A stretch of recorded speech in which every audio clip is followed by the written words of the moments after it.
వివేకానంద రెడ్డి గారి కేసు అసలుకి దాదాపు 7 ఏళ్ళు గడిచిపోయి ఇప్పుడు 8వ సంవత్సరంలోకి అడుగుపెట్టేశాం. నిజంగా సునీత గారి పోరాటం ఎలా ఉంది అంటే చెప్పులు అరిగేలాగా సుప్రీంకోర్టు చుట్టూ తిరిగిన సిబిఐ పూర్తిగా నీరు గార్చేస్తుంది. మనం చూసాం. నిన్న ఏదైతే వర్ధంతి రోజు ఖచ్చితంగా ఒక శుభవార్త ఏమైనా అందిద్దేమో అని చెప్పేసి గతంలో అనుకుంటే అది పూర్తిగా నీరు గారిపోయి నిన్న ఒక పవర్ ప్రజెంటేషన్ కూడా ఇచ్చారు.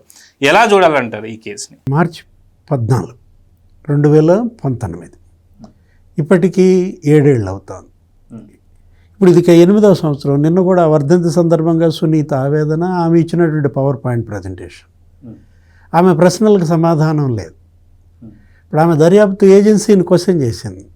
ఇప్పుడు సుప్రీంకోర్టుని ఆమె ఏం క్వశ్చన్ చేస్తారు? దర్యాప్తు ఏజెన్సీ సుప్రీంకోర్టు దగ్గర ఏమని చెప్పింది?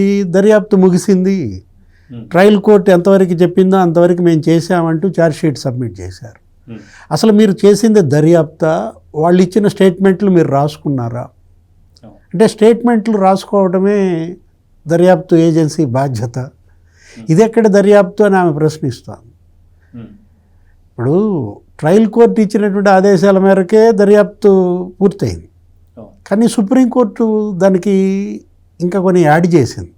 ఆ రోజు సునీత దీనిపైన సుప్రీంకోర్టుకు వెళ్ళినప్పుడు సుప్రీంకోర్టు ఏం చెప్పింది? ట్రయల్ కోర్టు చెప్పినంత మేరకు ఏది కిరణ్ యాదవ్, అర్జున్ రెడ్డి వాట్సాప్ సంభాషణ, వివేకం సార్ డైడ్ అనో ఏదో పెట్టాడు కదా మెసేజ్, దాని మీద విచారణ చేస్తూనే ఇంకా కొన్ని వాట్సాప్ చాట్స్, ఇంకా కొన్ని వాట్సాప్ కాల్స్, ఏది ఆ భరత్ యాదవ్, మహేంద్ర యాదవ్ మధ్య సంభాషణలు, లేకపోతే ఇంకా అర్జున్ రెడ్డి ఇంకా ఇతరులతో సంభాషణలు, వాటి మీద కూడా విచారిస్తూ సునీత ఇచ్చేటువంటి సమాచారాన్ని కూడా మీరు దర్యాప్తు చేయమని, వీటన్నిటినీ దర్యాప్తు చేస్తూ మీకు ఇంకా వచ్చేటటువంటి కొత్త సందేహాలు, అనుమానాలు, వాటిని కూడా మీరు దర్యాప్తు కొనసాగించమని. అసలు సుప్రీంకోర్టు ఆదేశాలు ఇంతవరకు సిబిఐ అమలు చేయలేదు. ఇప్పుడు ఈ సబ్మిట్ చేసినటువంటి ఛార్జ్షీట్ కేవలం ట్రయల్ కోర్టు ఇచ్చినటువంటి ఆదేశాల మేరకే ఒక సంభాషణకే పరిమితం, ఒక అంశానికే అన్నమాట. అది కూడా ఏంటి మనం అన్నది అదే. ఇప్పుడు కిరణ్ యాదవ్, అర్జున్ రెడ్డి ఏమంటే అక్కడ ఏదో టైమింగ్స్ ఏదో తేడా వచ్చింది. అర్ధరాత్రి 1 గంటకి 1:42 ఏమో జరిగింది ఆ సంభాషణ. అప్పుడు అతనికి ఎలా తెలుసు అని సునీత అంటున్నారు. నిన్న సునీత ఏమంటుంది? అసలు నేను అర్ధరాత్రి అనే పదమే వాడలేదు. ఇప్పుడు మీరేదో చెప్పారు యూనివర్సల్ టైమింగ్స్ ప్రకారం ఏదో తీసుకుంటూ, అది భారత కాలమాన ప్రకారంకి వచ్చేసరికి 7:13 అనో ఏదో ఇచ్చారు దాంట్లో సిబిఐ. మరి 7:12 అని ఇచ్చారు. యాక్చువల్గా అతను ఏమని చెప్పాడు? నేను సాక్షి చూసి పెట్టాను మెసేజీ. అతను సోషల్ మీడియా యాక్టివిస్ట్ అంటారు. అర్జున్ రెడ్డి ఎవరు? భాస్కర్ రెడ్డి మనవడు, అన్న మనవడు. మరి జగన్మోహన్ రెడ్డికిను భారతి మేడంకి బాగా క్లోజ్. అసలు ఆయన పాదయాత్ర అతనే మొత్తం చూసింది, లాజిస్టిక్స్. అట్లాంటిది సాక్షిలో ఎన్నింటికి వచ్చింది? 7:13 అనేది చూపించింది స్పష్టంగా ఆ ప్రజెంటేషన్లో. 7:13కి సాక్షిలో వస్తే 7:12కి సాక్షిలో చూశానంటే అంటే వాళ్ళ ఇంట్లో సాక్షి 1 నిమిషం ముందు వస్తుందా? అంటే మెసేజ్ టైప్ చేస్తాను కూడా కనీసం 1 మినిట్, అంటే దాదాపు 3-4 నిమిషాలు ముందు వస్తే కానీ మనం ఆ యొక్క సమాచారాన్ని ఎవరికైనా పంపించలేము సార్. అక్కడే ఆ కిరణ్ యాదవ్ అంటే అదే అంటోంది, సిబిఐ వాళ్ళు ఇచ్చిన స్టేట్మెంటే రికార్డ్ చేసింది తప్ప దర్యాప్తు ఏమీ చేయలేదు. అసలు ఎర్రగంగిరెడ్డి ఈ కేసులో A1 నిందితుడు, అతని కాల్స్ ఎవరికి? ఇప్పుడు ఈ కిరణ్ యాదవ్కి. అతనేమంటాడు? నా ఫోన్లో మా అన్నయ్య మాట్లాడాడు అంటాడు. అప్పుడు వాళ్ళ అన్న ఫోన్ ఎక్కడుంది? JNTU రోడ్లో ఉన్నట్టుగా లొకేషన్, గూగుల్ టేక్అవుట్ ద్వారా లేకపోతే అక్కడ ఉన్నటువంటి లొకేషన్ ఆధారంగా. ఈ ఫోన్ ఎక్కడుంది? బాకరాపురం ఇంట్లో. అసలు వాళ్ళ అమ్మ ఇచ్చినటువంటి వాంగ్మూలం. ఇప్పుడు సునీల్ యాదవ్ తల్లి సావిత్రి 2 సార్లు ఆమె వాంగ్మూలం ఇచ్చింది సిబిఐకి. జూన్లో ఇచ్చింది, జూలైలో ఇచ్చింది. ఏమని చెప్పింది ఆమె? సావిత్రి రాత్రి 10:30కి ఉమాశంకర్ రెడ్డి మా ఇంటికి వచ్చాడు, నా బిడ్డను తీసుకెళ్ళాడు సునీల్ యాదవ్ని బయటికి. గంట తర్వాత ఏమో మళ్ళీ వచ్చాడు. వివేకం గారి ఇంటికి వెళ్ళారన్నట్టు కూడా ఏదో చెప్పాను. 12ంటికి ఏమో వచ్చి ఉంటాడు, 11:30కి మళ్ళా బయటికి వెళ్ళాడు. నేను వాళ్ళ నాన్న పంపించాను, ఈ రెండో వాడిని కూడా పంపించాను, ఎక్కడికి వెళ్ళాడో చూడండి రా అని. వీళ్ళు వివేకానంద రెడ్డి ఇంటికి కూడా వెళ్ళారు. ఆ ప్రశ్న అడిగిందా? వివేకానంద రెడ్డి ఇంటికి నువ్వు వెళ్ళావా లేదా కిరణ్ యాదవ్ అని అడగాల్సిన బాధ్యత మరి వాళ్ళ మీద లేదా? కిరణ్ యాదవ్ ఏమని చెప్పాడంట, మా అమ్మ చేత బలవంతంగా వాంగ్మూలం ఇచ్చారు అని చెప్పాడంట. జూన్లో బలవంతంగా వాంగ్మూలమా, జూలైలో కూడా బలవంతపు వాంగ్మూలమా? అంటే ఎవరా బలవంతం చేశారంటే ఏం చెప్తారు సార్? అంటే ఇప్పుడు బలవంతపు వాంగ్మూలం అసలు మీరు సిబిఐ ఎస్పీ మీదే కేసులు పెడితే ఇంకా మీతో ఎవరు బలవంతపు వాంగ్మూలం ఇప్పించారు? ఆ రామ్ సింగ్ మీ బాధితుడు. అసలు ఇతను చెప్తూ మా అన్నయ్య ఇంట్లోనే ఉన్నాడు అన్నాడు. సునీల్ యాదవ్ ఇంట్లోనే ఉంటే మరి చంపింది ఎవరు అక్కడ? దేవుడు చంపాడా? అర్థం కాల. సైతాన్ చంపాడు. సైతాన్ ఒక్కడు కాదు, అనేక మంది సైతాన్లు కలిసి ఇవాళ మరి అతనేంటి మాజీ మంత్రి, రాజ్యసభ తప్ప అన్ని సభలు చూశాడు. వివేకానంద రెడ్డి లోక్సభలో లేకపోతే కౌన్సిల్లో అసెంబ్లీలో ఒక మాజీ ముఖ్యమంత్రికి తమ్ముడు, ఈ మాజీ ముఖ్యమంత్రికి బాబాయ్.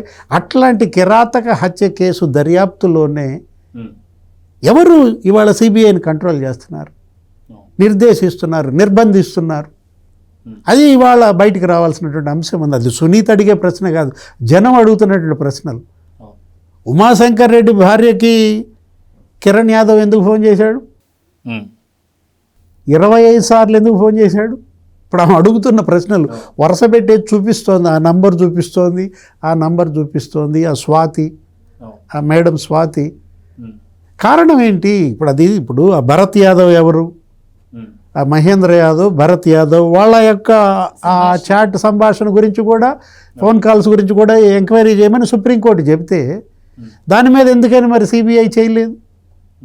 దర్యాప్తు క్లోజ్ అయిందని ఎలా చెప్తుంది? భరత్ యాదవ్ అతనికి గన్ లైసెన్స్ ఎందుకు ఇప్పించారు? ఒక రిపోర్టరో లేకపోతే ఒక రియల్ ఎస్టేట్ బ్రోకరో అవినాష్ రెడ్డి, భాస్కర్ రెడ్డి సిఫారసులతో అతనికి గన్ లైసెన్స్ వచ్చిందని, ఆ రోజు హెలిప్యాడ్ దగ్గర అతన్ని బెదిరించారని దస్తగిరే చెప్పాడు. ఈ భరత్ యాదవ్ ఏది? భరత్ యాదవ్, మహేంద్ర యాదవ్ మీద ఏం విచారణ చేసింది? సుప్రీంకోర్టు చెప్పింది కదా విచారించమని. అవి కూడా అసలు సునీత గారు అడుగుతున్న దాంట్లో మొట్టమొదటిది జగన్మోహన్ రెడ్డి, భారతిరెడ్డి గారిని విచారించాలని. అసలు అది కూడా పరిగణలోకి తీసుకోలేదు కదా సార్. అది ఇప్పుడు ఏది ఇవాళ భారతీ మేడం జగన్మోహన్ రెడ్డిని ఎందుకు విచారించలేదన్నది $1 మిలియన్ క్వశ్చన్. ఇప్పుడు నెమాని భాస్కర్ ఎడిటర్, ఆయన 4 సార్లు ఫోన్ చేశాడంట. భారతిరెడ్డి గారు ప్రశ్నించారా నెమాని భాస్కర్ని, భారతిరెడ్డిని? ఇప్పుడు గుండెపోటు అన్నారు. గుండెపోటు కాస్త మరి అతను ఎవరు, కడప రిపోర్టర్ ఏదో చెప్పింది ఎవరు, శ్రీనివాస్, అతను 10 గంటలకి మళ్ళీ స్క్రీన్ మీదకి వచ్చి ఇది హత్య అన్నట్లుగా ప్రచారం సాగుతోంది అన్నాడు. కళ్ళ ముందు కిరాతకంగా నరికి చంపి 7 గొడ్డలి వెట్లు, 2 లీటర్ల బ్లడ్, అది గుండెపోటు అని చెప్తారు. అసలు విజయసాయిరెడ్డిని విచారించారా? ఫస్ట్ చెప్పింది ఆయన కాదు. గుండెపోటు అని నేను అవినాష్ రెడ్డి చెప్తే చెప్పానన్నాడు. నాకేం తెలుసు, అవినాష్ రెడ్డికి ఫోన్ చేశాను, నాకు అక్కడి నుంచి వచ్చిన సమాచారం మేరకు గుండెపోటు అన్నాడు. వాళ్ళిద్దరిని ప్రశ్నించాలి కదా. విజయసాయిరెడ్డిని, అవినాష్ రెడ్డిని విడివిడిగా ప్రశ్నించాలి, కలిపి కూర్చోబెట్టి ప్రశ్నించాలి. ఏంటి, నీకు సాయిరెడ్డి ఫోన్ చేశాడా లేదా, అవినాష్ రెడ్డిని అడగాలి. నువ్వు గుండెపోటు అని చెప్పావా, లేదు ఎవరితో అన్న చెప్పించావా? అటు గుండెపోటు కథ తేల్చలేదు. నెక్స్ట్ భారతీ మేడంకి భాస్కర్కి మధ్య జరిగినటువంటి ఎడిటర్ భాస్కర్కి వాటి గురించి అసలు ఏమీ ఎంక్వైరీ చేయలేదు. జగన్మోహన్ రెడ్డి అసలు ఇంతవరకు విచారించలేదు ఈ కేసులో. జగన్మోహన్ రెడ్డికి బాబాయ్ హత్య గురించి ఉదయం 5:30కే తెలుసని అజయ్ కల్లం చెప్పాడు. మేము అప్పుడు ఏదో మేనిఫెస్టో కమిటీ మీటింగ్లో ఉన్నాము, ఉమ్మారెడ్డి కూడా ఉన్నాడు నాతో పాటు. ఇప్పుడు అజయ్ కల్లం దగ్గర మీరు తీసుకున్నారు కదా, అజయ్ కల్లం చెప్పిన ఆ 164 సాక్ష్యం దాని ప్రకారం నువ్వేం చేయాలి? జగన్మోహన్ రెడ్డి ఎందుకు ప్రశ్నించలేదు మరి? అంటే షర్మిలను ప్రశ్నిస్తారు, షర్మిల దగ్గర వాంగ్మూలం తీసుకుంటారు, జగన్మోహన్ రెడ్డి ప్రశ్నించరు. కానీ ఇప్పుడు మీరు చెప్పిన దాన్ని బట్టి చూస్తే అందరికన్నా ముందుగా తెలిసింది జగన్మోహన్ రెడ్డి గారికి. ఐదర్ మేబీ మేడం తర్వాతే జగన్మోహన్ రెడ్డి గారు అని చెప్పి అజయ్ కల్లం గారు చాలా స్పష్టంగా చెప్తున్నారు. అంటే వీళ్ళందరినీ వదిలేసి 7-13కి లేకపోతే 7-12కి పెట్టినటువంటి ఒక కిరణ్ యాదవ్ వీళ్ళందరినీ ప్రశ్నిస్తున్నారు, కానీ ముందుగా వచ్చిన ఫోన్ కాల్ని ప్రశ్నిస్తలేదంటే ఏ శక్తులు అడ్డుకుంటున్నాయని చెప్పేసి అనుకోవచ్చు సార్. అంటే ఎవరు చంపారు, ఎందుకు చంపారు, ఎవరు చంపించారు, ఈ 3 ప్రశ్నలకి ఇవాళ సునీత ఈ దర్యాప్తు ఇన్నేళ్లుగా చేస్తున్న సిబిఐ 3 ఏళ్లుగా చేస్తున్న న్యాయ పోరాటం అని 2023 నుంచి కోర్టులో చుట్టూతానే నేను తిరుగుతున్నానంటూ తన ఆవేదన ఇవాళ సుప్రీంకోర్టు తీరుస్తుందా? నేను అంటోంది అదే, ఇది అసలు డబల్ మర్డర్, ఇది హత్య మీద హత్య. ఇవాళ నరికి చంపిన శవాన్నే మళ్ళా చంపారు వీళ్ళు. అంటే అటు భౌతిక హత్య, ఇది లీగల్ మర్డర్. కేసుని చంపేశారు. అక్కడేమో ఆయన శరీరాన్ని చంపారు, ఇక్కడేమో ఆయన కేసుని చంపేశారు. హత్య మీద హత్య. ఆ కేసులో 8 మంది నిందితులు. భౌతికంగా ఆయనకి హతమార్చిన కేసులో A1 గంగిరెడ్డి, లేకపోతే A2 Sunil Yadav, A3 A4 Umashankar Reddy, వీళ్ళందరూ ఎవరు? ఇప్పుడు ఇక్కడ తీసుకుంటే దస్తగిరి, దేవిరెడ్డి శివశంకర్ రెడ్డి, భాస్కర్ రెడ్డి, అవినాష్ రెడ్డి, 8 మంది ఆ హత్యలో నిందితులు. ఈ హత్యలో నిందితులు ఎవరు?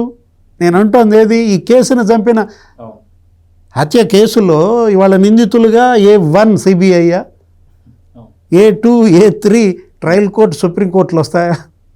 న్యాయస్థానాలే ఇవాళ నిందితులుగా మారితే మనం ఏం చేస్తాం? వాళ్ళ జనం అడిగే ప్రశ్నలు, జనంలో జరుగుతున్నటువంటి చర్చ న్యాయ వ్యవస్థపైనే ఇదొక కళంకంగా మారుతుంది. దర్యాప్తు సంస్థ సిబిఐకి ఇదొక మాయని మచ్చ. Please subscribe to Leo News for more videos.